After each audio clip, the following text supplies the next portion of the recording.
When you look at the title in any translation, Sarah's death and burial, you say, wow, oh, that's about death of Sarah and burial. That's not correct. That's not correct.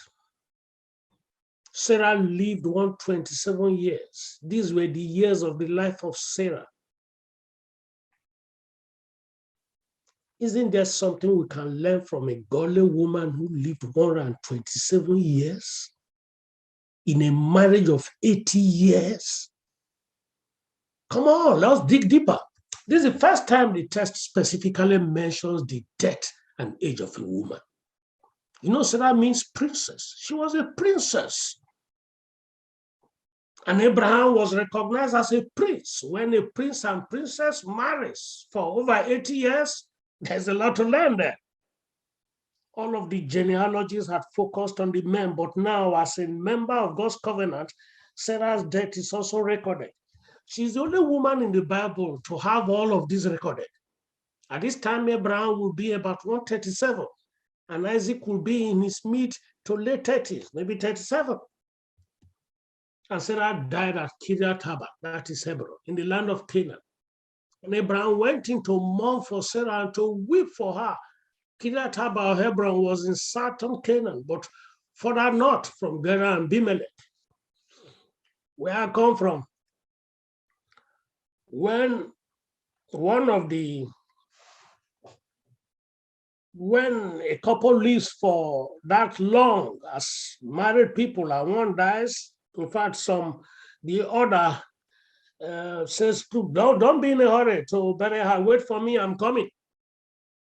And normally for so many years, some people, the 2-3 days or 1 week, the other one dies and they bury the two together. I don't know whether it happens here, but that's what happens in my area. For a marriage of so many long years, the other cannot stand. But here we find that, as we discover, Abraham lived 50 years after the death of Sarah. Wow. So don't keep on complaining. Why is a man marrying and having affairs with other women 50 years after you have lost your wife? It's no joke. Sarah's death brought on a period of mourning, and Abraham went into her tent. They had separate tents to mourn her death. And Abraham purchased a special place to bury Sarah. This will become the family plot or family vault. Sarah has lived to see her son grow to be a man of 37 years old, but her time on earth has ended. Abraham wants a personal place to bury her. Abraham and company have been sojourning in the land of Canaan for 62 years. Mourn for Sarah. Why not? After a marriage of 80 years. The Bible does not tell us when they got married, but as you can see, Sarah will have married at the age of 40 or 40 plus. And a life of 127, when you subtract the 40, you are getting 120 something, getting 80 or so. Similarly, the only burial rite observed by Abraham was this one. This probably refers to formal mourning, sitting on the ground and weeping in the presence of the dead. That was how they died. Mourning later, that was how they buried their people, how they mourn their loved ones. Mourning later developed into an elaborate ritual, including such a ceremony as rending the garment, shaving the head, wearing sackcloth, and covering the head with dust and ashes. Later, Abraham and Sarah have lived in tents and owned nothing but what could be transported with them from place to place. They lived like nomads. Abraham did have rights to draw water from wells he dug while living in the land, but the land itself did not belong to him. This lack of a fixed physical address was not a hindrance to Abraham's status among the people or to his prosperity. Genesis 23:3 says, and Abraham rose up from before his death and said to the Hittites, I'm a sojourner and foreigner among you. Give me a property among you for a burying place that I may bury my dead out of my sight. Abraham then goes to his Canaanite neighbors to ask to buy some land. The text calls them Hittites. They may not likely be from the Hittite Empire. Abraham buying land is a significant step If you were to buy a specific place to bury Sarah, the same piece of land will be legally passed down to all of their descendants. This is the first time Abraham is taking a step in inheriting the land God promised to him.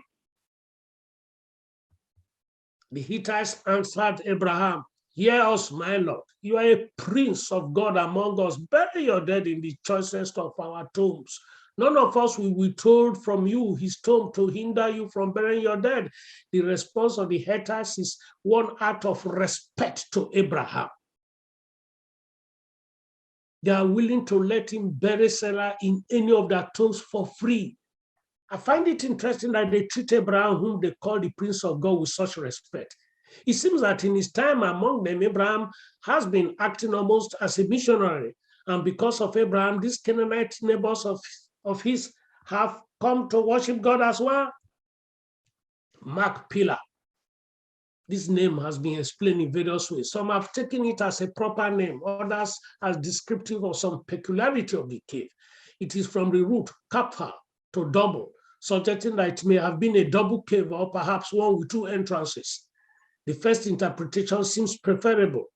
In this cave were deposited successfully the remains of Sarah, Abraham, Isaac, Rebekah, Leah, and Jacob. Rachel alone of the great patriarchal family was absent. Machpelah has been identified with two caves, one above the other, beneath a Mohammedan mosque on a slope near Hebron. Access was forbidden for centuries, but an exception was made in 1882 for the future George V of England and his brother. Since the First World War, several Christians have had the opportunity of visiting the upper cave, which contains stone markers bearing the names of Abraham, Sarah, Isaac, Jacob, Rebekah, and Leah. These slabs are supposed to mark their actual tombs in the rock-hewn cave below. Whether this very ancient tradition agrees with the facts cannot be determined until scientific study is permitted in the lower cave. Again, there is evidence that they are meeting with a city council at the city gates, as was common in the ancient Near East. Ephron offers to honestly give the land to Abraham, again suggesting the great respect the people had for the Prince of God. This is a very public proclamation. Most of the people of the city will likely have known of it. Then Abraham bowed down before the people of the land, and he said to Ephron in the hearing of the people of the land, "But if you will hear me, I give the price of the field. Accept it from me that I may bury my dead there." Abraham again bows to show his gratitude for the offer before refusing. He wants to pay full price for the land. Abraham found himself in need of a permanent place for the body of Sarah to rest. She had faithfully accompanied Abraham on his travel for over 60 years.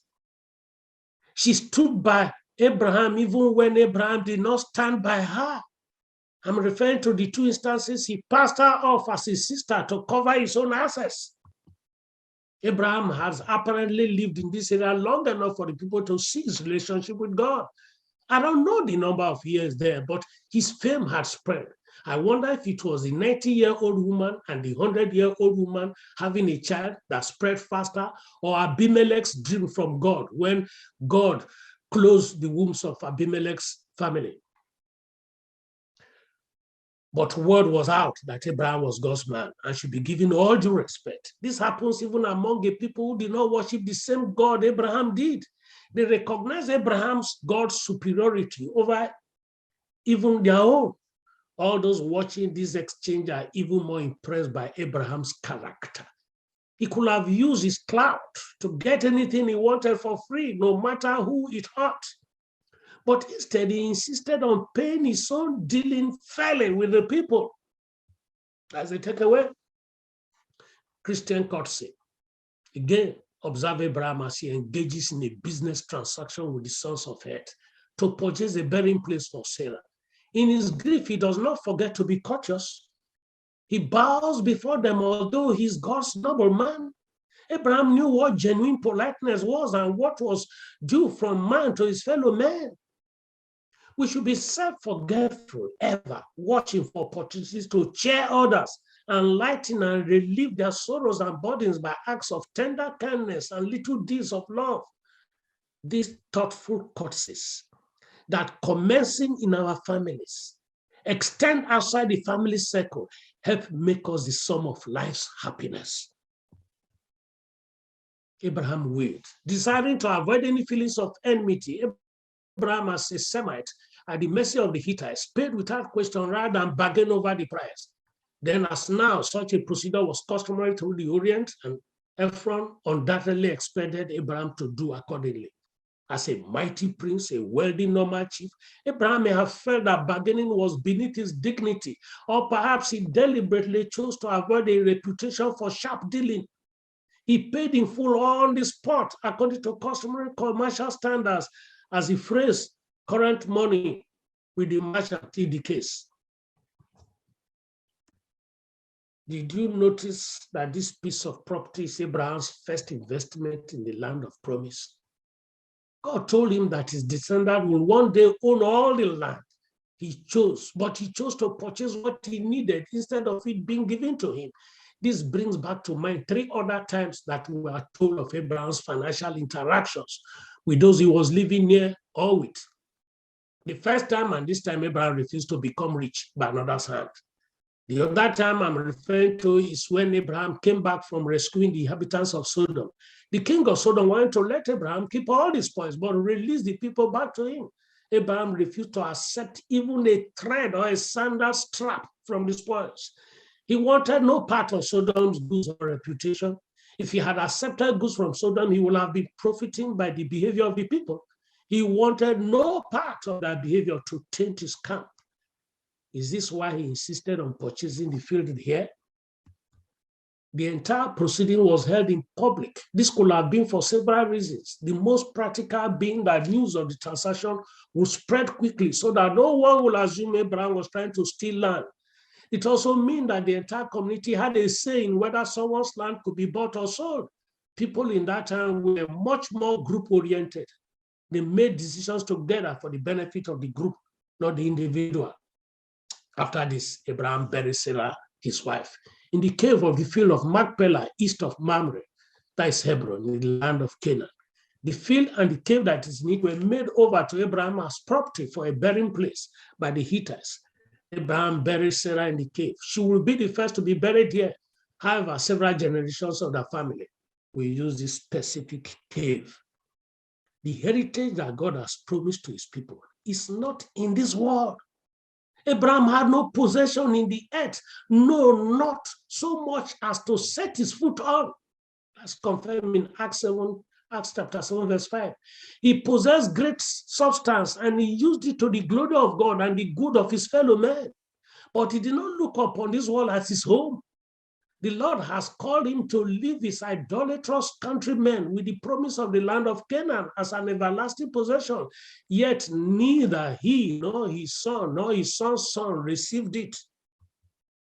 Abraham buried Sarah. The cave was situated near Mamre, where Abraham had lived before the birth of Isaac, in sight of the grove that had been their home for so many years, where they had shared their joys and their sorrows, their disappointments and their hopes. For 80 years, Abraham laid his beloved wife to rest. Cherry on the cake. Today I'm giving you 3 cherries on the cake. 3. First cherry. The heritage that God has promised to his people is not in this world. Abraham had no possession in the earth, not so much as to set his foot on. He possessed great substance and he used it to the glory of God and the good of his fellow men, but he did not look upon this world as his home. The Lord had called him to leave his idolatrous countrymen with the promise of land of Canaan as an everlasting possession. Yet neither he nor his son nor his son's son received it. He left his comfort zone. What a sacrifice. When Abraham desired a better place for his dead, he had to buy it of the Canaanites. His sole possession in the land of promise was that rock-hewn tomb in the cave of Machpelah. God gave to Abraham a view of this immortal inheritance. And with this hope, he was content. By faith, Abraham looked forward with confidence to this city with lasting foundation, whose designer and builder is God. Hebrews 11:10. What a legacy.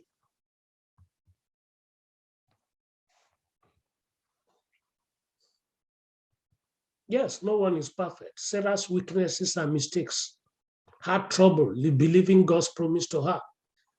2, attempted to work problems on her own without consulting God. 3, tried to cover faults by blaming others. Lessons from her life. God responds to faith even in the midst of failure. 2, God is not bound by what usually happens. If we do not allow him to rule in our life, if we are going to make it to heaven, he will overrule. Like all of us, Abraham and his family were not perfect. They knew the God who looks beyond their faults and sees their needs. The takeaway is we don't have to be Abraham's or Sarah's, but like Jesus, we look beyond each other's faults and sees one another's needs. Someone said a great marriage is simply the union of 2 great forgivers. If you cannot forgive your spouse, it will not be a great marriage. If your spouse cannot forgive you, it will not be a great marriage. That brings us to the second cherry. Abraham gave up his pride and obeyed God's voice to listen to Sarah's request to tell Hagar to leave their home. We're told in the Bible also, Paul gave up everything, family, friendship, and freedom, in order to know Christ and his resurrection power. We too have access to this knowledge and this power, but we have to make sacrifices to enjoy it fully. What are you willing to give up in order to know Christ, in order to follow Christ like Abraham? Are you willing to give up a crowded schedule in order to set aside a few minutes each day for prayer and Bible study in your family? Are you willing to give up your friends' approval for God's approval? Are you willing to give up some of your plans of pleasure? Whatever it is, knowing Christ is more than what they sacrifice. Abraham and Sarah sacrificed comfort zones to obey God. May we do the same. Cherry number 3, Sarah's strength and accomplishments. 1, Sarah was intensely loyal to her own child. 2, Sarah became the mother of a nation and ancestor of Jesus. 3, Sarah was the woman of faith, the first woman listed in the Hall of Faith in Hebrew 11. Look at 1 Peter 3:6. As Sarah obeyed Abraham, calling him Lord, whose daughters you are if you do good and are not afraid with any terror. Abraham's wife is here introduced as the matriarch of all godly wives, and as an example, they may safely follow, calling him Lord. Sarah respected Abraham and submitted to his headship in the home. Now, please don't make this an issue. I'm just quoting what the Bible said. Don't say, oh, I don't have to call my husband Lord. Nobody is asking you to call your husband Lord or call your wife lady. But look at the royal families. They call their wives ladies. So, as long as you do it, Christian wives will follow Sarah's example of gentle, unassertive behavior in their homes and elsewhere. Such behavior qualifies Christian women to be daughters of Sarah, even as men of faith manifest the qualities of their spiritual father Abraham. So it's not enough to say, well, my wife is not Sarah. You are not Abraham either. And don't say my husband is not Abraham. You are not Sarah either. Now, the 1 Peter 3:6 talks of the terror in our homes. Christian wives will not become upset by the frightening situation that sometimes arise from the attitude of an unbelieving husband, from the problems that are ever present in rearing children, or from the ill will expressed by unbelieving friends and neighbors. Regardless of the nature of these problems, the Christian wife will preserve a meek and quiet spirit. The problems of life drive her nearer to the Lord. They do not discourage her. 7th volume of SDA Bible Commentary, page 570.